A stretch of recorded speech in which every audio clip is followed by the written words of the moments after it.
Deməli, uzağın qalan suallarına baxalım. 20 dənə sual qalmışdı. Deməli, tərəfləri 5, 6, 7 olan üçbucağın böyük bucağının kosinusunu tapın deyir. Şəkillə göstərim, şəkilsiz də yaza bilərik, problem yoxdur. Deməli, tərəfləri 5-dir, 6-dır, 7-dir. Böyük bucaq 7-dir deyə 7-nin qarşısında duran tərəf, yəni söhbət buradan gedəcək. Bu bucağın kosinusunu tapırıq. Kosinuslar teoremindən istifadə edəcəyik. Bucağın qabağında 7 var. Deməli, 7-dən başlamaq lazımdır. 7-nin kvadratı bərabərdir. 5-in kvadratı üzərinə gəl 6-nın kvadratı. Çıxılsın 2, vurulsun 5, vurulsun 6. Normalda bura kosinus yazmalıyam. Tənlik olsun deyə x yazıram. Elə bilin ki, x kosinusun yerində durur. 49 bərabərdir 25 üzərinə gəlinsin 36 çıxılsın. Bunları bir-birinə vuranda 60x. 60x'i keçirirəm bu tərəfə bərabərdir. Bu ikisini toplayanda edəcək 61 çıxılsın 49. 60x bərabərdir 12-yə. X bərabərdir 60-da 12. 12-yə xəsar etsəm 5-də 1. Deməli onda kosinus alfamız bərabər olacaq burada 5-də 1-ə. Sonra ikinci sualda baxıram nəyə? Buradan bura qədər məsafə 11 ilə 5, 16 eləyir. Pifaqor qaydasına görə 20-nin kvadratından 16-nın kvadratını çıxmalıyam bu y-i tapmaq üçün. Yazıram y kvadratı bərabərdir. 20-nin kvadratı çıxılsın 16-nın kvadratı. Buradan da y kvadratı bərabərdir. 400-dən çıxanda 256-nı qalacaq burada 144. Bu da 12-nin kvadratıdır. Deməli bizim digər katetimiz 12 oldu. İndi bu düz bucaqlı üst bucağa baxıb x tapmalıyam. Yazıram bu dəfə x-in kvadratı. Üzərinə bərabərdir. 5-in kvadratı üzərinə gəlinsin 12-nin kvadratı. 25 ilə 144 toplayanda 169 eləyəcək və bu da 13-ün kvadratı. Deməli onda bizim x-imiz 13-ə bərabər olmuş oldu. Sonra üçüncü sualda katetləri A, 8, 15 düz bucaqlı düzənin perimetrini tapın deyir. Bu bizim düz bucaqlı üst bucağımız. Katetləri 8, 15, digər avtomatik 17 olacaq. Hardan bilirik? 8-in kvadratı ilə 15-in kvadratını toplayanda 288, 289 eləyəcək. Bu da 17-nin kvadratıdır. Perimetri soruşursa 15-in üzərinə 8, üzərinə gəl 17. Bu da 23 üzərinə gəl 17, 40 eləyəcək. Sonra düz bucaqlı üst bucağın iki bucağın təpəsindən çəkilən media tənbölən qarşı tərəfinə 70 dərəcə bucağına gətirir. Deməli, bir dənə düz bucaqlı üç bucaq çəkirəm.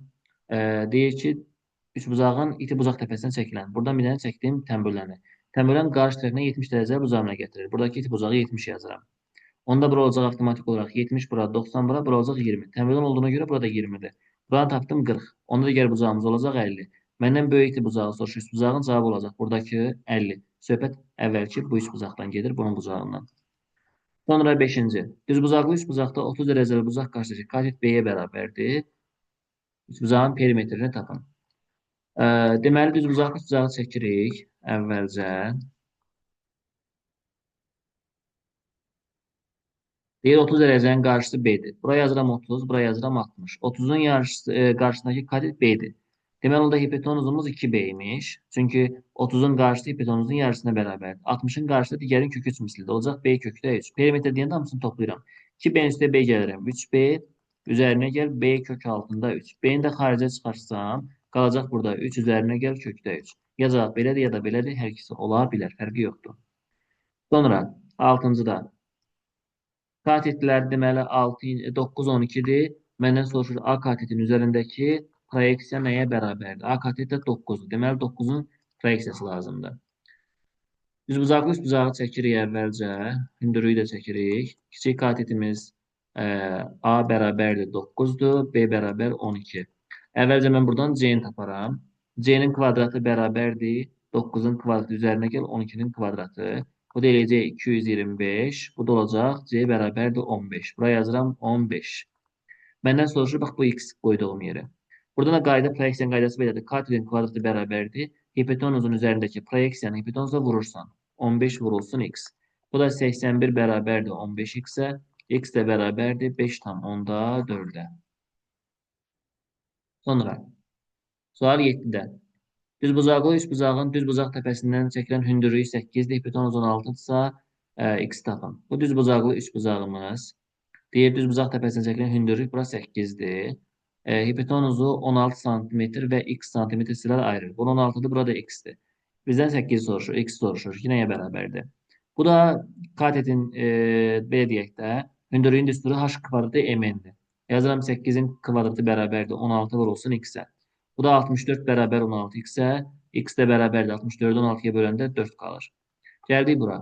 Bura 3-dür. Bura 4-dür. Avtomatik bura 5 yazıram. İndi sinus tapanda qarşı kateti hipotenuza bölürəm. Alfanın qarşısına 3 var. Hipotenuz 4-dür. 3 böl 4 olacaq. Kosinusun qaydası bitişiyin hipotenuza. Betadan söhbət gedir. Yenə 3-ün bura 5-dir. Mən niyə 4 yazdım? Hə, 3-ün 5-ə nisbəti də kosinus betadır. İndi yuxarıda 5-də 3 ilə 5-də 3-ü toplayanda 5-də 6 eləyəcək. Aşağıda 2. Bu 1,2 böl 2. Eləyəcək 0,6. Sonra sual 9-da 2 tərəfi 13, 15, 3-cü tərəfdə hündürlüyü tərəfə çəkilən böyük parçası 9, 13 bucağın 3-cü tərəfinin uzunluğunu tapın deyir. Deməli, nə edəcəyik? Bir dənə bucaq çəkirik.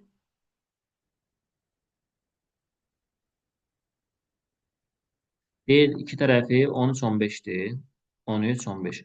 3-cü tərəfə çəkilmiş hündürlüyün, bax bu hündürlüyün, bu tərəfdən ayırdığı böyük parça 9, 15-in altına 9 yazıram. Olarsa 3-cü tərəfi tapın deyir. Burada x yazmalıyam. Buradan indi Pifagor qaydasına görə belə yaza bilərəm. 15-in kvadratı çıxılsın 9-un kvadratı bərabərdir. Olmalı normalda bu h-ın kvadratı. Yenə eyni şəkildə 13-ün kvadratı çıxılsın x-in kvadratı bərabər olmalıdır yenə h-ın kvadratına. Hər ikisi h deyə onda bunları bir-birinə bərabərləşdirə bilərəm. 15-in kvadratı 225 çıxılsın 81 bərabər 169 çıxılsın x-in kvadratı.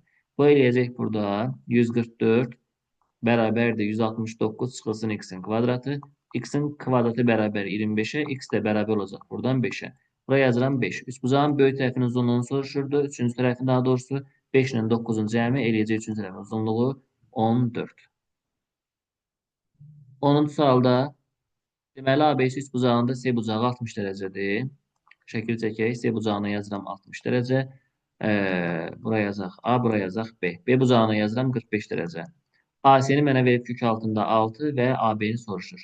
Sinuslar teoreminə görə yazsam x-in sinus 60 dərəcəyə nisbəti bərabərdir. Kök altında 6-nın sinus 45 dərəcəyə olan nisbətinə. Sinus 60-ın qiyməti kökdə 3 bölünsün 2 bərabərdir. Kökdə 6 sinus 45-in qiyməti kökdə 2 bölü 2-yə. Bu ikilər getsə çarpaz vururam. X-i vururam kökdə 2-yə. Vurur kökdə 2 qız. Kök 3-ü kök 6-ya vuranda kökdə 18. Kökdə 18-i kökdə 2-yə böləndə kökdə 9 qalacaq. X-in də qiyməti buradan olacaq 3. Sonra sual 11-də. İti bucaqları qarşısında tərəfləri 5 ilə 9 olan körbucaqlı üst bucağın üçüncü tərəfinin ala biləcəyi ən böyük və ən kiçik natural qiymətlərin cəmini tapın deyir. Körbucaqlı üst bucağın qaydası var özünün. İti bucaqlarda qarşısında duran tərəflərə görə. Məsələn, bura 9 ilə 5-dir. Bura kör bucaqdır. Bura x yazıram. Qayda belədir ki, x kiçikdir. Sağ tərəfə 9 plus 5 yazıram. Sol tərəfə isə kök altında 9-un kvadratı plus 5-in kvadratı. Bu olacaq 81 ilə 25. Oldu 106. Kiçikdir x kiçikdir 10-dur. 106-dan təqribən çıxsın 10,1. 10,1 ilə 14 arasında ən az 11 var. Bu olacaq bunun ən kiçik qiyməti. Ən böyükdə 13 var. Bu da olacaq bunun ən böyük qiyməti. Məndən bunların cəmini soruşur. 11 ilə 13 toplayanda cavab eləyəcək 24. ABC üçbucağında deməli A bucağının kosinusunu soruşur. Bir dənə ABC üçbucağı götürək. A, B, C. AB bizdə 8-dir. BC 5-dir. AC 6-dır. A-nın bucağının kosinusu deyəndə 5-dən başlamalıyam. Yazıram 5-in kvadratı bərabərdir. 6-nın kvadratı üzərinə gəl 8-in kvadratı. Çıxılsın 2, vur 6, vur 8. Kosinusun yerinə x yazıram ki, rahatlıqla həll edin, bizi çaşdırmasın. Tənlik olsun deyə. İndi yazıram buradan nə? 25 bərabərdir. 36 üzərinə gəl 64 bizə verəcək 100 çıx. Bunlar bir-birinə vuranda 48x. 48x-i keçirirəm digər tərəfə. 100-dən də 25 çıxanda 75 qalacaq. Daha doğrusu 96. X də bərabərdir 96-da 75. Hər ikisini 3-ə bölsəm 32-də 25 olacaq bizim kosinusumuz. İkisinin də yerinə kosinus yaza bilərik. Sonra gəldik sual 13-ə. Bərabər yanlı düzbucaqlı üçbucağın hipotenuza çəkilən hündürlüyü 5-dirsə, hipotenuzu tap deyir. Hündürlük hipotenuzun yarısına bərabər. Çünki bu çəkilən hündürlük həm də median sayılır. Median da hipotenuzun yarısıdır. Bura 5-dirsə hipotenuz olacaq 10. ABC düzbucaqlı üçbucağında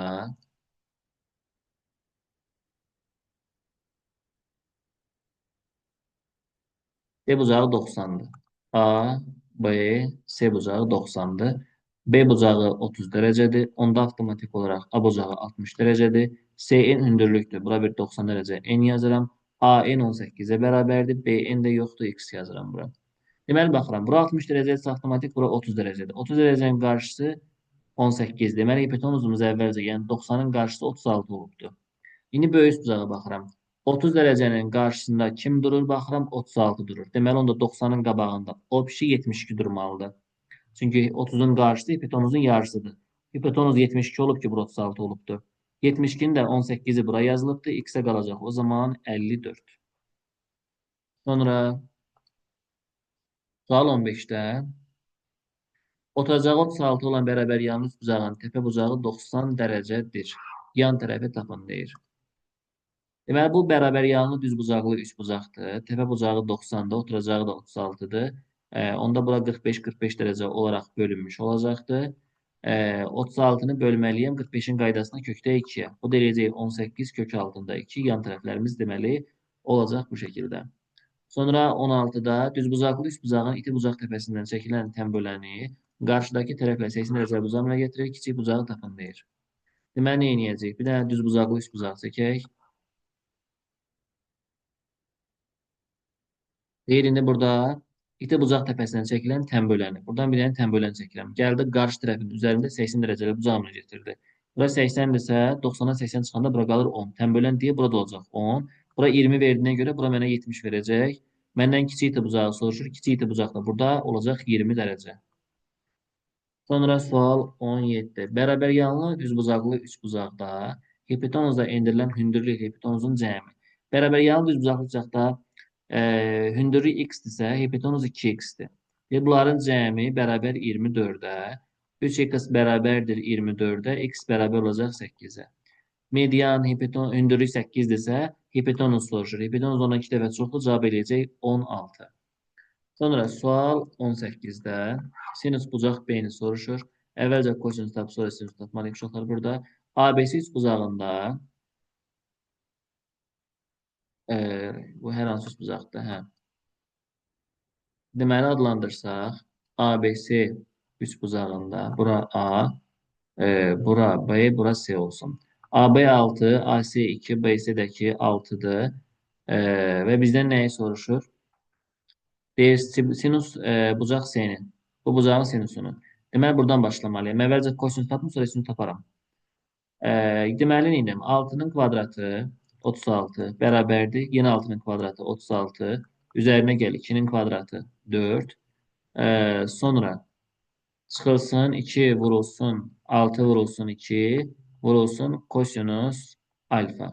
İndi burada 36'lar gedəcək. Mən bu hissəni keçirirəm sola. 2 dəfə 6, 12, 2-yə vururam. 24 kosinus alfa bərabərdir 4-ə. Buradan kosinus alfa bərabərdir 24-də 4. Bu da mənə verir 6-da 1. İndi uşaqlar, bizim belə bir düsturumuz var ki, sinusun kvadratı üzərinə gəlinsin. Kosinusun kvadratı alfa bərabərdir 1-ə. Burada kosinusun yerinə altta 1 yazıram. Olur sinus kvadratı alfa üzərinə gəl. Altta 1-in kvadratı 36-da 1 bərabərdir 1-ə. Sinusun kvadratı alfa bərabər. 1-dən 36-da 1 çıxanda 36-da 35 qalacaq. Sinus da bərabərdir. Kök altına salsam 35 çıxmayacaq. 36-dan da 6 çıxacaq. Sağ qalacaq bu şəkildə. Sonra gəldik 19 və 20 sonuncu suallarda. 19-a deməli tangens alfanı. Bura 3-dür, bura 4-dür. Tangens deyəndə qarşını bitişiyə bölürsən. Alfanın qarşısında 3 var, bitişik olanda 4-dür. Kotangens beta. Kotangens də bitişiyin qarşıya. Bitişik 3-dür, qarşı 4-dür. Yenə 3-ün 4-ə. Bunları toplayanda 6 bölünsün 4. Bu da eləyəcək 1,5. Və sonuncuda. Deməli, nə yazıb bizə? AC 10-dur. Deməli, bura 30 dərəcə olacaq. 60 varsa, yenə burada 30 dərəcə olacaq. 30-un qarşısı burada olacaq. Burada 5. İndi baxıram. Burada 30-un qabağında 10 varsa, deməli, əvvəlcə bura 20 olub. Məndən BD-ni soruşur. 20-nin 5-i gedib bura. BD-yə qaldı 15.